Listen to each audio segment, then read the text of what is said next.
I was sitting in math class, doodling in the corner of my notebook, when the principal's voice crackled over the intercom.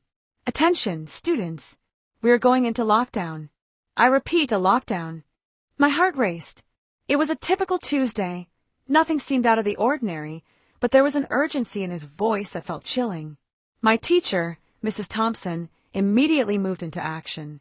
"Everyone, under your desks now." The classroom erupted into chaos. Desks scraped against the floor as my classmates scrambled to find a hiding spot. I dove under my desk, my heart pounding in my chest as I held my breath. My mind raced with questions, and I could feel the weight of fear settling over us like a heavy blanket. From my cramped position, I could see my best friend, Mark, squirming beside me, his eyes wide with panic.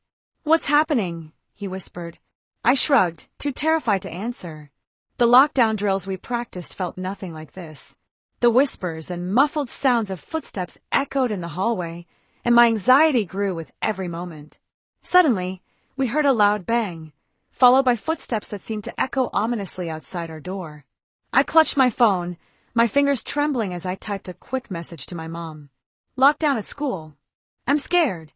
I pressed send, and then quickly put my phone away, glancing up at Mrs. Thompson, who was whispering reassurances to some of the students. The minutes stretched on, each heartbeat amplified in the suffocating silence. I glanced at the clock. It felt like hours had passed.